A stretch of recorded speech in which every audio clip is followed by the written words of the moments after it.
ॐ श्री राघवेन्द्राय नमः।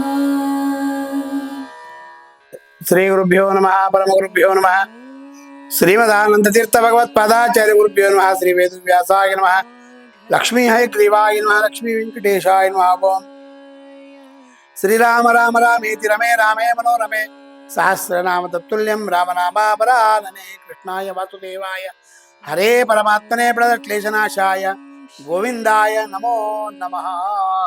ಶ್ರೀ ಕ್ಷೇತ್ರ ಆಗಿರ್ತಕ್ಕಂಥ ಜ್ವಾಲಾ ಭವರೋಗ ವೈದ್ಯ ಲಕ್ಷ್ಮೀ ನರಸಿಂಹದೇವರ ಸನ್ನಿಧಾನ, ನವ ನರಸಿಂಹದೇವರ ಸನ್ನಿಧಾನ, ಮುಖ್ಯ ಪ್ರಾಣ ದೇವರ ಸನ್ನಿಧಾನ, ಸಂತಾನ ಗೋಪಾಲಕೃಷ್ಣ ಇರ್ತಕ್ಕಂಥ ಸನ್ನಿಧಾನ, ಅದರಲ್ಲೂ ವಿಶೇಷವಾಗಿ ರಾಯರ ಮೃತ್ತಿಕಾ ಬೃಂದಾವನದಲ್ಲಿ ವಿಜೇಂದ್ರ ತೀರ್ಥರು, ಜಯತೀರ್ಥರು, ರಾಯರು ಮೂರೂ ಮೂರ್ತಿಗೆ ಇರ್ತಕ್ಕಂಥ 48 ಸಾಲಿಗ್ರಾಮ ಇರ್ತಕ್ಕಂಥ ಇಂತಹ ಕ್ಷೇತ್ರದಲ್ಲಿ ರಾಯರು ಪ್ರತಿಯೊಬ್ಬರಿಗೂ ಒಳ್ಳೆ ಆರೋಗ್ಯ, ಒಳ್ಳೆ ಭಾಗ್ಯ, ಸಂಪತ್ತನ್ನು ಕೊಟ್ಟು ಅವರವರ ಕುಲವನ್ನು ಉದ್ಧಾರ ಮಾಡಲಿ ಅಂತೇಳಿ ಭಗವಂತನಲ್ಲಿ ಪ್ರಾರ್ಥನೆ ಮಾಡ್ತಾ, ಬಹಳ ವಿಶೇಷವಾಗಿ ಕೇಳಿರ್ತಕ್ಕಂಥದ್ದು ನಮ್ಮ ತ್ಯಾಗರಾಜನಗರದಲ್ಲಿರ್ತಕ್ಕಂಥ ವಿಶೇಷವಾಗಿ ಕಮ್ಮದ ನರಸಿಂಹದೇವರು ದತ್ತಾತ್ರೇಯ ದೇವಸ್ಥಾನದ ಹತ್ರ ಇರ್ತಕ್ಕಂಥ ತಾಯಿ ಒಬ್ಬಳು ವಿಶೇಷವಾಗಿ ಕೇಳಿರ್ತಕ್ಕಂಥ ಕಥೆ ಇದು. ಬಹಳ ವಿಶೇಷವಾಗಿ ಅವಳ ಮನೆಯಲ್ಲಿ ಸಮಸ್ಯೆ ಇದೆ, ಆ ಸಮಸ್ಯೆ ಪರಿಹಾರ ಆಗಬೇಕು. ಅಜ್ಞಾನವನ್ನು ಕಳೆದು ಸುಜ್ಞಾನವನ್ನು ಕೊಟ್ಟು ಅವರನ್ನು ಉದ್ಧಾರ ಮಾಡೋಕ್ಕೋಸ್ಕರವಾಗಿ ನಮ್ಮ ಕ್ಷೇತ್ರಕ್ಕೆ ಬಂದು ರಾಯರ ಹತ್ರ ಕೇಳ್ತಾ ಇದ್ದಾಳೆ ತಾಯಿ. ಈಗಲೂ ಇಲ್ಲೇ ಕೂತಿದ್ದಾಳೆ ತಾಯಿ. ರಾಯರ ಅನುಗ್ರಹವನ್ನು ಮಾಡಲಿ ಅಂತೇಳಿ ಭಗವಂತನಲ್ಲಿ ಪ್ರಾರ್ಥನೆ ಮಾಡ್ತಾ, ಅವರವರಲ್ಲಿ ವಿಶೇಷ ಅವರ ತಂದೆ, ಅವರ ಯಜಮಾನರಿಗೆ ವಿಶೇಷವಾಗಿ ಆರೋಗ್ಯದಲ್ಲಿ ಸಮಸ್ಯೆ, ಮತ್ತೆ ಸಾಲಬಾಧೆ, ಮತ್ತೆ ಅವರ ತಮ್ಮನಿಗೆ ಸಾಲಬಾಧೆ, ಮದುವೆಯಲ್ಲೂ ವಿಶೇಷವಾಗಿ ವಿಳಂಬ ಆಗ್ತಾ ಇದೆ. ಇವೆಲ್ಲವೂ ಸಮಸ್ಯೆಗಳನ್ನ ಪರಿಹಾರ ಯಾವ ರೀತಿಯಾಗಿ ಮಾಡಿದೆ ರಾಯರಿಗೆ ನಾವು ಈ ಸಮಸ್ಯೆಗಳೆಲ್ಲ ಪರಿಹಾರ ಆಗ್ತಕ್ಕಂಥ ಭಾಗ್ಯ ಇರುತ್ತೆ ಅಂತ. ಯಾಕಂದ್ರೆ ಒಂದು ಪ್ರಶ್ನೆ, ಅದರಲ್ಲಿ ವಿಶೇಷವಾಗಿ ಅವರ ಒಂದು ಆರೋಗ್ಯದಲ್ಲಿ ಸಮಸ್ಯೆ ಇದ್ದಾಗ ತೊಂದಿನ ರೋಗ, ಬೇರೆ ಬೇರೆ ಬೇರೆ ಬೇರೆ ಇರ್ತಕ್ಕಂಥ ಅದರಲ್ಲಿ ಚರ್ಮ ರೋಗ, ಬೇರೆ ಯಾವುದೇ ಒಂದು ರೋಗಗಳಿದ್ರು ಇದಕ್ಕೆ ಪರಿಹಾರ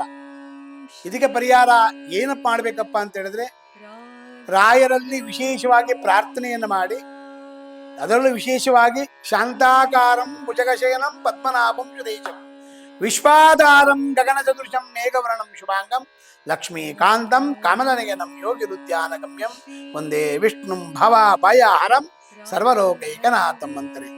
ಅದರ ವಿಶೇಷವಾಗಿ ನಾರಾಯಣ ಮಲಗಿರ್ತಕ್ಕಂಥದ್ದು ಶೇಷದೇವರ ಮೇಲೆ. ಆ ಶೇಷದೇವರು ವಿಶೇಷವಾಗಿ ಅನುಗ್ರಹವನ್ನು ಮಾಡಬೇಕಾದ್ರೆ ಆ ಶೇಷದೇವರಿಗೆ ನಾವು ಪೂಜೆಯನ್ನ ಮಾಡಬೇಕು. ಯಾರು ಶೇಷ ಅಂತಕ್ಕಂಥವ್ರು ಅಂತಂದ್ರೆ ನಾಗಪ್ಪ. ಈ ನಾಗಪ್ಪನಿಗೆ ವಿಶೇಷವಾಗಿ ಕುಕ್ಕೆ ಸುಬ್ರಹ್ಮಣ್ಯ ಆಗಿರ್ಬೋದು, ಮಂತ್ರಾಲಯ ಪ್ರಭು ರಾಘವೇಂದ್ರ ತೀರ್ಥ ಸನ್ನಿಧಾನ ಆಗಿರ್ಬೋದು, ಘಾಟಿ ಸುಬ್ರಹ್ಮಣ್ಯ ಸ್ವಾಮಿ ಆಗಿರ್ಬೋದು, ಒಳ್ಳೊಳ್ಳೆ ಕ್ಷೇತ್ರಕ್ಕೆ ಹೋಗಿ ಆ ಕ್ಷೇತ್ರದಲ್ಲಿ ನದಿಯಲ್ಲಿ ಸ್ನಾನ ಮಾಡಬೇಕು. ಆ ನದಿಯಲ್ಲಿ ಸ್ನಾನವನ್ನು ಮಾಡಿ, ನದಿಯಲ್ಲಿ ನೀರಿರಲ್ಲ, ಕಲ್ಯಾಣ ನೀರಿರಲ್ಲ, ಅವಾಗ ಏನ್ ಮಾಡ್ಬೇಕು ಅಂತ ಪ್ರಶ್ನೆ. ಅಲ್ಲಿ ನೀರೇ ಇಲ್ಲ ಅಂದ್ರೂ ಅಲ್ಲಿರ್ತಕ್ಕ ನದಿ ಹತ್ರ ಹೋಗಿ ಅಲ್ಲಿ ಮರಳು ಸಿಗುತ್ತೆ, ಮರಳಿರುತ್ತೆ, ಆ ಮರಳನ್ನ ತೆಗೆದುಕೊಂಡು ಬಂದು ನಾವು ಎಲ್ಲಿ ರೂಮ್ ಮಾಡಿರ್ತೀರಿ ಆ ರೂಮಿನಲ್ಲಿ ಆ ಮರಳನ್ನ ಹಾಕಿ ಅನುಸಂಧಾನ ಮಾಡ್ಕೋಬೇಕು. ಇಲ್ಲಿ ಭಗವಂತ ಸಾಕ್ಷಾತ್ ತುಂಗಭದ್ರಾ ನದಿ ಹೋದಾಗ ತುಂಗಭದ್ರಾ ತಾಯಿ ಇದ್ದಾಳೆ ನಮ್ಮ ತಾಯಿ ಅಂತ ಹೇಳಿದಾಗ ಆ ತುಂಗಭದ್ರಾ ನದಿ ಹರಿದಿರುತ್ತೆ. ಆ ಹರಿದಿರ್ತಕ್ಕಂಥ ಆ ಬಿಸಿ ಇರ್ತಕ್ಕಂಥ ಆ ಮರಳಲ್ಲಿ ಆ ನೀರನ್ನು ನಾವು ಹಾಕಿ ಸ್ನಾನವನ್ನು ಮಾಡಿದಾಗ ನಮಗೆ ರುಜಿನ ರೋಗಗಳೆಲ್ಲ ಪರಿಹಾರ ಆಗ್ತಕ್ಕಂಥ ಭಾಗ್ಯ ಇರುತ್ತೆ. ಮತ್ತೆ ಯಾವ ಯಾವ ಕ್ಷೇತ್ರಕ್ಕೆ ಹೋಗ್ತೀರಾ ಆ ಕ್ಷೇತ್ರದಲ್ಲಿ ಅಲ್ಲಿ ಕುಕ್ಕೆ ಸುಬ್ರಹ್ಮಣ್ಯ ಆಗಿರ್ಬೋದು, ಮಂತ್ರಾಲಯ ಪ್ರಭು ರಾಘವೇಂದ್ರ ತೀರ್ಥ ಸನ್ನಿಧಾನ ಆಗ್ಬೋದು, ಅಲ್ಲಿ ಉರುಡ ಸೇವೆಯನ್ನ ಮಾಡಬೇಕು. ಆ 3 ಬಾರಿ ಉರುಳ ಸೇವೆಯನ್ನ ಮಾಡಿದಾಗ ನಿಮ್ಮಲ್ಲಿರ್ತಕ್ಕಂಥ ದೇಹದಲ್ಲಿರ್ತಕ್ಕಂಥ ಯಾವುದೇ ಒಂದು ಕಾಯಿಲೆಗಳಿದ್ರೂ ಪರಿಹಾರ ಆಗ್ತಕ್ಕಂಥ ಭಾಗ್ಯ ವಿಶೇಷವಾಗಿ ಆಗ್ತಕ್ಕಂಥದ್ದು ಇದೆ. ಮಂತ್ರಾಲಯ ಕ್ಷೇತ್ರಕ್ಕೆ ಹೋದಾಗ ಮಂತ್ರಾಲಯದಲ್ಲಿ ನೀವು ವಿಶೇಷವಾಗಿ ನಮಸ್ಕಾರ ಉರುಳು ಸೇವೆಯನ್ನು ಮಾಡಿದಾಗ ಅಲ್ಲಿ ರಾಯರ ಸ್ತೋತ್ರವನ್ನು ಪಠನೆಯನ್ನ ಮಾಡಿ 3 ಬಾರಿ ಪಠನೆಯನ್ನ ಮಾಡಿ 3 ರೌಂಡ್ ಪ್ರದಕ್ಷಿಣೆ, 3 ರೌಂಡ್ ವಿಶೇಷವಾಗಿ ನಾವು ಅಲ್ಲಿ ಉರುಳು ಸೇವೆಯನ್ನ ಮಾಡಿದಾಗ ನಮಗೆ ಯಾವುದೇ ರುಜಿನಗಳು ಪರಿಹಾರ ಆಗುತ್ತೆ. ರುದ್ರದೇವರು ಈಶ್ವರನ ದೇವಸ್ಥಾನ ನಂಜನಗೂಡು ಆಗಿರ್ಬೋದು, ಬೇರೆ ಬೇರೆ ದೇವಸ್ಥಾನಗಳಾಗಿರ್ಬೋದು ಹೋದಾಗ ರುದ್ರ, ಚಮಕ ಇವೆಲ್ಲ ಬರುತ್ತೆ. ಅದರಿಂದ ಪಠನೆಯನ್ನು ಮಾಡಿದಾಗ ಅಲ್ಲಿ ಪ್ರದಕ್ಷಿಣೆ ನಮಸ್ಕಾರವನ್ನು ಹಾಕಿ ತದನಂತರ ಉರುಳು ಸೇವೆಯನ್ನು ಮಾಡಬೇಕು ಅಂತ ಹೇಳುತ್ತೆ. ಕುಕ್ಕೆ ಸುಬ್ರಹ್ಮಣ್ಯಕ್ಕೆ ಹೋದಾಗಲೂ ಉರುಳು ಸೇವೆಯನ್ನು ಮಾಡಬೇಕು ಅಂತ ಹೇಳ್ತಾರೆ. ಅದಕ್ಕೋಸ್ಕರವಾಗಿ ಈ ಉರುಳು ಸೇವೆಯಿಂದ ಮಾತ್ರನೇ ಆ ಕಾಯಿಲೆ ವಾಸಿ ಆಗ್ತಕ್ಕಂಥ ಭಾಗ್ಯ ವಿಶೇಷವಾಗಿದೆ. ಮತ್ತೆ ಸಾಲಬಾಧೆ, ಅವರಲ್ಲಿ ಸಾಲಬಾಧೆ ಅಂತ ಹೇಳ್ತಾರೆ. ಸಾಲಬಾಧೆಗೆ ಹಿಂದೆ ಎಲ್ಲ ಹೇಳಿದ್ದೆ ನಾನು ನಿಮಗೆ. ಸಾಲಬಾಧೆಗೆ ವಿಶೇಷವಾಗಿ ಒಂದು ಬೂದು ಕುಂಬಳಕಾಯಿ ತೆಗೆದುಕೊಂಡು ಆ ಬೂದು ಕುಂಬಳಕಾಯಿನ 2 ಭಾಗವನ್ನು ಮಾಡಿ 2 ತಟ್ಟೆಯನ್ನು ತಗೊಂಡು, ಅಡಿಕೆ ತಟ್ಟೆಯನ್ನು ತಗೊಂಡು, ತದನಂತರ ಅಡಿಕೆ ತಟ್ಟೆಯ ಕೆಳಗಡೆ ಉಪ್ಪನ್ನು ಹಾಕಿ 1 kg ಉಪ್ಪು ತಗೊಂಡು ಅರ್ಧ ಈ ಕಡೆ ಅರ್ಧ ಕೆಜಿ ಈ ಕಡೆ ಕೆಜಿ ಉಪ್ಪನ್ನು ಹಾಕಿ ಅದರ ಮೇಲೆ ಬೂತ್ ಕುಂಬಳಕಾಯಿಯನ್ನು ಇಟ್ಟು ಅದರಲ್ಲೂ ವಿಶೇಷವಾಗಿ ಅಖಂಡ ಬತ್ತಿಯನ್ನು ಇಟ್ಟು ಒಳಗಡೆ ಆ ಎಳ್ಳೆಣ್ಣೆಯನ್ನು ಹಾಕಿದಾಗ ಆ ದೀಪವನ್ನು ಹಚ್ಚಿದಾಗ ನಮಗೆ ಸಾಲ ಬಾಧೆಗಳೆಲ್ಲ ಪರಿಹಾರ ಆಗ್ತಕ್ಕಂಥ ಭಾಗ್ಯ ಅತಿ ಹೆಚ್ಚಾಗಿರುತ್ತದೆ.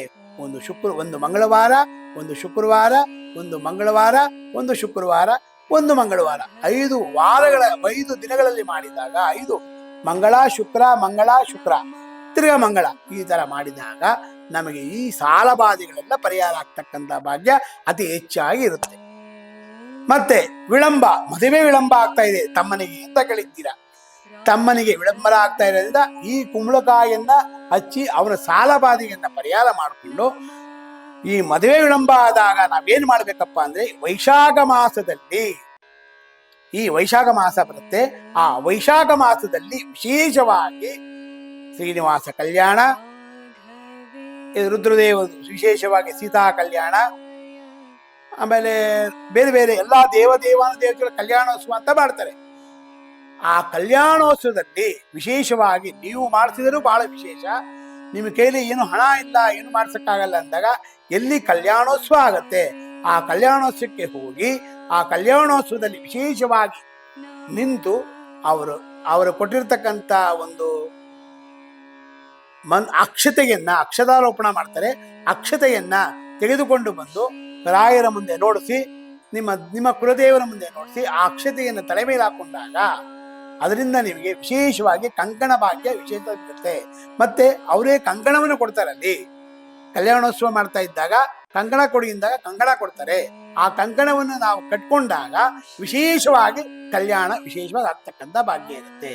ಈ ವಿಶೇಷವಾಗಿರ್ತಕ್ಕಂಥ ಕಥೆ ಇವೆಲ್ಲ ಯಾಕೆಂದ್ರೆ ಇಂಥವೆಲ್ಲ ನಿಮ್ಮ ಮನೆಯಲ್ಲೇ ಮಾಡ್ತಕ್ಕಂಥದ್ದು ಇವೆಲ್ಲ. ಅದಕ್ಕೋಸ್ಕರವಾಗಿ ಈ ಕಂಕಣ ಭಾಗ್ಯ, ಆರೋಗ್ಯದಲ್ಲಿ ಭಾಗ್ಯ, ಮತ್ತೆ ಅದರಲ್ಲೂ ವಿಶೇಷವಾಗಿ ಬೇರೆ ಬೇರೆ ಭಾಗ್ಯಗಳೆಲ್ಲ ಪರಿಹಾರ ಆಗ್ತಕ್ಕಂಥದ್ದೇ ನಿಮ್ಮ ಗುರುಗಳಾಗಿರ್ತಕ್ಕಂಥ ರಾಘವೇಂದ್ರ ಸ್ವಾಮಿ ಅನುಗ್ರಹವನ್ನು ಮಾಡ್ತಾರೆ. ಮತ್ತೆ ಎಲ್ಲವೂ ಆದಾಗ ನಮ್ಮ ಕ್ಷೇತ್ರಕ್ಕೆ ಬನ್ನಿ. ನಮ್ಮ ಕ್ಷೇತ್ರದಲ್ಲಿ 21 ಪ್ರದಕ್ಷಿಣೆ ನಮಸ್ಕಾರವನ್ನು ಮಾಡಿ ರಾಯರಿಗೆ 21 ಪ್ರದಕ್ಷಿಣೆಯನ್ನು ಮಾಡಿದಾಗ ಆ ಪ್ರದಕ್ಷಿಣೆಯಿಂದ ನಿಮ್ಮ ಗುರುಗಳಾಗಿರ್ತಕ್ಕಂಥ ರಾಘವೇಂದ್ರ ಸ್ವಾಮಿಗಳೇ ನಿಮಗೆ ಅನುಗ್ರಹವನ್ನು ಮಾಡಿ ಆ ಅನುಗ್ರಹದಿಂದ ಒಳ್ಳೆಯ ಕಡೆ ಕಲ್ಯಾಣ ಆಗ್ತಕ್ಕಂಥ ಭಾಗ್ಯ ಇರುತ್ತೆ. ಮತ್ತೆ ಅದರಲ್ಲೂ ವಿಶೇಷವಾಗಿ ರಾಘವೇಂದ್ರ ಸ್ವಾಮಿಗಳೇ ನಿಮಗೆ ಕನಸಲ್ಲಿ ಬಂದು ವಿಶೇಷವಾಗಿ ಅನುಗ್ರಹವನ್ನು ಮಾಡಿ ನಿನಗೇನು ನೀನೇನು ಇಷ್ಟಾರ್ಥವನ್ನು ಕೇಳಿರ್ತೀಯ ಆ ಇಷ್ಟಾರ್ಥಗಳನ್ನೆಲ್ಲವನ್ನು ಅವರೇ ಪೂರೈಸಿ ನಿಮ್ಮ ಕುಟುಂಬದಲ್ಲಿ ವಿಶೇಷ ಅನುಗ್ರಹವನ್ನು ಮಾಡ್ತಕ್ಕಂಥವ್ರಾಗ್ತಾರೆ. ಇಂತಹ ಗುರುಗಳ ಸ್ಮರಣೆಯನ್ನ ಯಾರು ಮಾಡ್ತೀರಾ? ಇಂತಹ ಗುರುಗಳ ಹೆಸರೇ ಹೇಳ್ತೀರಾ? ರಾಯರೇ ಅಂತೀರಾ, ರಾಗಪ್ಪ ಅಂತೀರಾ, ತಿರುಪತಿಯ ತಿಮ್ಮಪ್ಪ, ಮಂತ್ರಾಲಯದ ರಾಗಪ್ಪ ಅಂತೀರಾ. ಆ ರಾಘವೇಂದ್ರ ಸ್ವಾಮಿಗಳು ಪ್ರತಿಯೊಬ್ಬರಿಗೂ ಆರೋಗ್ಯವನ್ನು, ಒಳ್ಳೆ ಭಾಗ್ಯ ಸಂಪತ್ತನ್ನು ಕೊಟ್ಟು ಅವರವರ ಕುಲವನ್ನ ಉದ್ಧಾರ ಮಾಡಿ ನಮ್ಮನ್ನೆಲ್ಲ ಉದ್ಧಾರ ಮಾಡಿ ಅಂತೇಳಿ ಭಗವಂತನಲ್ಲಿ ಪ್ರಾರ್ಥನೆ ಮಾಡ್ತಾ ಹಂಸನಾಮಕ ಪಕ್ಷಿಯಾಗಿರ್ತಕ್ಕಂಥ ಹಾಲನ್ನು ತಗೊಂಡು ನೀರನ್ನು ಬಿಡುತ್ತೋ ಅದೇ ರೀತಿಯಾಗಿ ನಮ್ಮಲ್ಲಿರ್ತಕ್ಕಂಥ ಎಲ್ಲ ಕೆಟ್ಟ ಗುಣಗಳನ್ನು ಬಿಟ್ಟು ಒಳ್ಳೆ ಗುಣಗಳನ್ನು ತಗೊಂಡು ನಮ್ಮ ಉದ್ಧಾರ ಮಾಡಿ ಅಂತೇಳಿ ಭಗವಂತನಲ್ಲಿ ಪ್ರಾರ್ಥನೆ ಮಾಡ್ತಾ ಪೂಜ್ಯಾಯ ರಾಘವೇಂದ್ರಾಯ ಸತ್ಯ ಧರ್ಮರತಾಯ ಚ ಭಜತಾಂ ಕಲ್ಪವೃಕ್ಷಾಯ ನಮತಾಂ ಕಾಮಧೇನವೇ ದೂರ್ವಾದಿದ್ವಾಂತರವೇ ವೈಷ್ಣವೇಂದ್ರೇ ವರಂದ್ರೇ ಶ್ರೀ ರಾಘವೇಂದ್ರ ಗುರುವೇ ನಮೋ ಅತ್ಯಂತ ದಯಾಳವೇ. ಪುಟ್ಟರಾಯರೇ, ಏನ್ ಮಾಡ್ತಿದ್ದೀರಾ? ಪ್ರತಿದಿನ ನಮ್ಮಪ್ಪ ಅಮ್ಮ ನಿಮ್ಮ ಚಾನೆಲ್ ನ ಎಲ್ಲಾ ವಿಡಿಯೋಗಳನ್ನ ನೋಡುತ್ತಾರೆ, ಆದ್ರೆ ಸಬ್ಸ್ಕ್ರೈಬ್ ಶೇರ್ ಮಾಡೋದು ಮರೆತಿದ್ದಾರೆ. ಅದಕ್ಕೆ ನಾನು ಸಬ್ಸ್ಕ್ರೈಬ್ ಶೇರ್ ಮಾಡ್ತಿದ್ದೆ, ಕಮೆಂಟ್ ಕೂಡ ಮಾಡ್ತಿದ್ದೆ. ಹಾಗಾದ್ರೆ ನೀವು ಕೂಡ ಸಬ್ಸ್ಕ್ರೈಬ್ ಶೇರ್ ಕಮೆಂಟ್ ಮಾಡಿ ಪ್ಲೀಸ್. ಓಂ ಶ್ರೀ ರಾಘವೇಂದ್ರ